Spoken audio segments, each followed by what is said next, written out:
In the heart of ancient Babylon, far from the land of his fathers, an elderly Hebrew man named Daniel stood as a living testament to unwavering faith.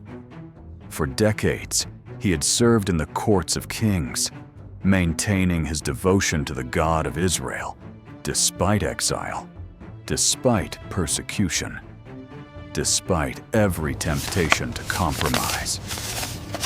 3 times a day, without fail, he opened his windows toward Jerusalem and prayed to the Lord, who had never forsaken him. The king will regret his decision. Indeed, he will. The king grows weak. His favor now shifts. Yes, the time is right.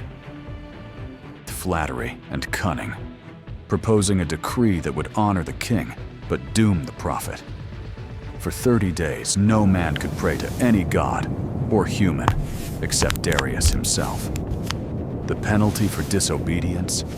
Hear ye, hear ye. By royal decree, let it be known throughout Babylon that the new city gates shall be completed by the next When full Daniel moon. learned of the decree, he faced a choice that would define his legacy for millennia. He could pray in secret, preserve his life, compromise just this once. But compromise was foreign to his soul. Instead, he went to his chamber, opened his windows toward Jerusalem, as he had always done, and knelt before the Lord.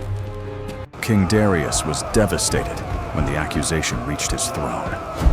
He had been deceived, manipulated into becoming the instrument of injustice against the very man he most admired. All day, he labored to find a loophole, searching desperately for any way to save Daniel. But the law was absolute, and his own seal had made it so.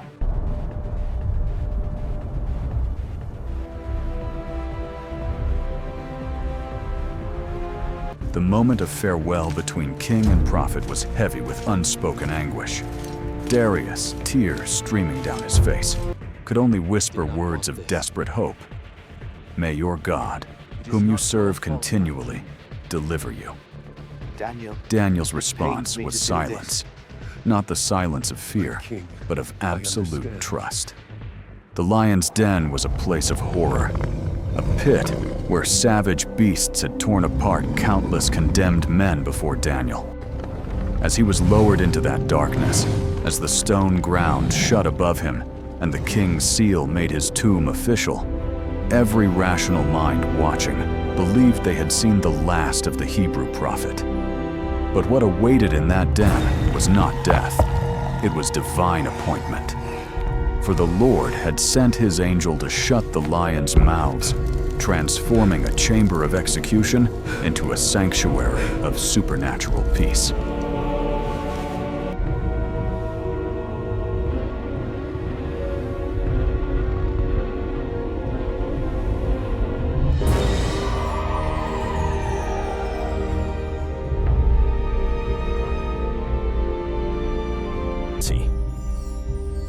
O Lord, my God, I ask for your divine protection in this place.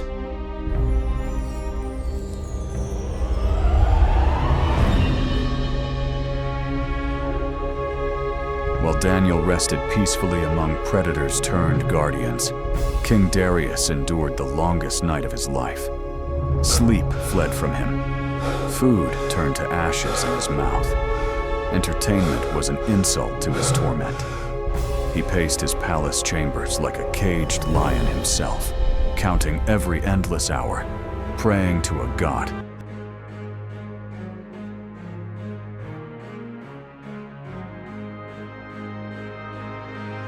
When Daniel's voice answered from the depths, calm, peaceful, alive, the king's anguish transformed into ecstatic praise.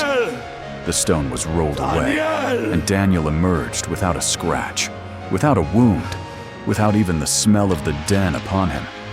His testimony rang clear. My God sent his angel and shut the lions' mouths. They haven't hurt me because I was found innocent before him. The miracle was undeniable. The message was unmistakable. The God of Daniel was the God of gods, the Lord who delivers those who trust in him.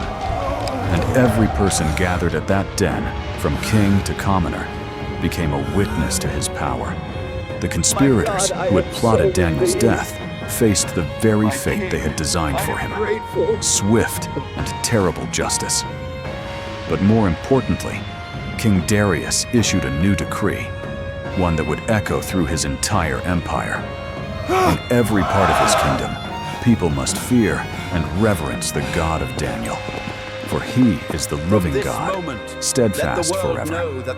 His kingdom shall never be destroyed, and his dominion shall be to the end. This is the testimony of one man's uncompromising faith, a testimony that transcended exile, survived execution, and transformed an empire.